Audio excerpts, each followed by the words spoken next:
Party ने मेरे पे भरोसा नहीं जताया। मैं एक प्रतिनिधि के रूप में हूँ। पार्टी ने खींवसर की आम जन की आवाज़ थी, 36 कौम की आवाज़ थी। ये 36 कौम के लोग प्रत्याशी हैं। 36 कौम के लोग आम जन इस बार आज 13 तारीख को खींवसर की आम जनता चुनाव लड़ रही है। मैं एक प्रतिनिधि के रूप में, प्रत्याशी के रूप में। क्या समस्याएं हैं क्षेत्र की? बताया जा रहा है कि मीठे पानी की समस्या का समाधान बरसों से नहीं हो पाया है, बिजली की समस्या है, मूलभूत सुविधा सरकारों के विरुद्ध प्रतिनिधि चुन के कॉल करो। हाँ, पुष्पेंद्र तिवारी को कॉल लगाओ। चौमुखी विकास होना चाहिए वो असंभव। ऐसे थोड़ी होता फोन। पानी की बहुत बड़ी किल्लत। हाँ तो उठा लेना ना, ये रहा फोन हाथ में। ढाणियों में खींवसर क्षेत्र है, 140-45 किलोमीटर लंबा है। जहाँ पानी का, मिट्टे पानी का बहुत बड़ा संकट है। बेरोजगारी भी एक बड़ी समस्या उभर कर आ रही है। युवाओं को बेरोजगारी समस्या एक परिवार का परिसीमन के बाद से इस सीट पर कब्जा है, किस तरीके से जीत पाएंगे? इस बार तो आम जनता चुनाव लड़ रही है, आराम से जीतेंगे जी। जनता ही सर्वलोकतंत्र में जनता ही सर्वोपरि। जब जनता चाहती है, जब वो पासा बदल देती है। कई तरह की बयानबाजियां सीट पर हुई, हनुमान जी ने आप पर कई आरोप प्रत्यारोप किए, उन सब का क्या चुनाव के इस पर असर पड़ेगा? वो तो जनता जवाब देगी। 13 हाँ बिल्कुल। तो जीत के बाद पहला तोहफा, पहला काम क्या करेंगे? क्षेत्र का चहुमुखी विकास। सरकार है हमारी भारतीय जनता पार्टी।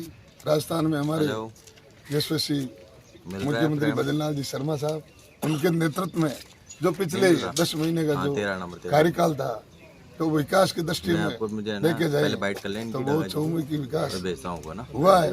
और फिर हम सत्ता में भागीदारी होगी तो अच्छा क्षेत्र का विकास होगा। पानी की समस्या दूर होगी, सड़कें होगी, बिजली की व्यवस्था होगी, चिकित्सा में सुधार होगा, शिक्षा में सुधार होगा। ये सारी मूलभूत जो सुविधाएं, तो क्षेत्र का चहुमुखी विकास तभी होगा तब हम सरकार के साथ रहेंगे। पार्टी ने अरे कॉल करवा दो, आम जन कॉल करवा दिया। खींवसर की आम जनता प्रत्याशी। ऐसे थोड़ी होगा, फिर मैं नहीं आऊंगा, मैं पहले बता रहा हूँ। जनता खुद ही मतदाता है और जनता ही प्रत्याशी है और जनता ही विजयी बनेगी। हालांकि देखिए आरएलपी के अपने दावे हैं, लगातार जिस तरह से उन्होंने कहा कि लगातार जीत वो हासिल करते आए हैं। हनुमान बेनीवाल जिस तरह से कैंपेन कर रहे थे, अब जिस तरह की स्थिति है, आज वोटिंग है, क्या कहेंगे वोटर्स से, क्या अपील करेंगे? सबसे बड़ी जनता है। जनता जब चाहती है, जब पासा पलट देती है। लोकतंत्र में जनता ही सर्वोपरि है। क्या कुछ मुद्दे चुनाव में आप लेके गए, क्या कुछ रहा इस इलेक्शन? जो चहुमुखी विकास खींवसर का होना चाहिए वो हुआ नहीं। इस बार सत्ता के साथ रहेंगे, सरकार में भागीदारी होगी तो क्षेत्र का चहुमुखी विकास होगा। डांगा जी, आपको पूरी उम्मीद है क्या भागीदारी की सरकार में? बिल्कुल, पूर्ण रूप से क्षेत्र का विकास होगा।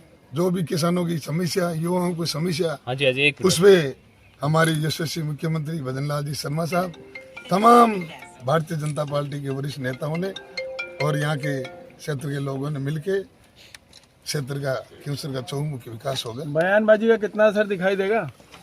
बयानबाजी जनता सब कुछ है। नेता को कुछ भी बयानबाजी करो, उससे क्या लो? जो कुछ है वो जनता है। बयानबाजी नेता करते रहते हैं, वो तो अपने स्वार्थी।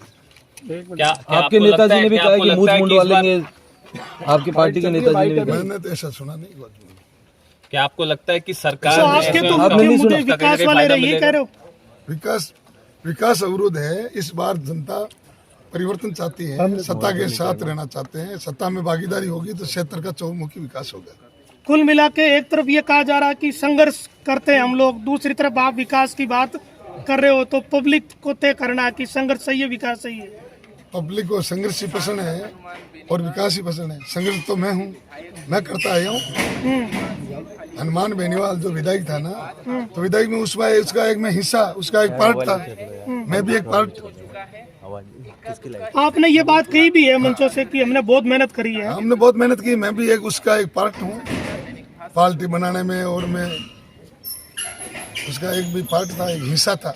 संघर्ष में मेरा भी है योगदान, पूर्ण रूप से है मेरा योगदान। लेकिन डांगा जी, वो तो ये कहते हैं कि मेरे पीठ में खंजर खोंप दिया। वो तो जनता बता देगी। क्यों सर? सुबह शाम 7 बजे तक सारा जनता। अच्छा, ये आपने पब्लिक पे छोड़ा है? पब्लिक ही है सब कुछ। लोकतंत्र में तो सर्वोपरि पब्लिक ही है, जनता ही है, जनता ही माई बाप है। जनता भी जो फैसला लेती है वही होता है लोकतंत्र। क्यों सर माइनिंग का इलाका है, ये रेवतराम क्यों सर के अंदर कई समस्या सारे समस्या दूर होगी।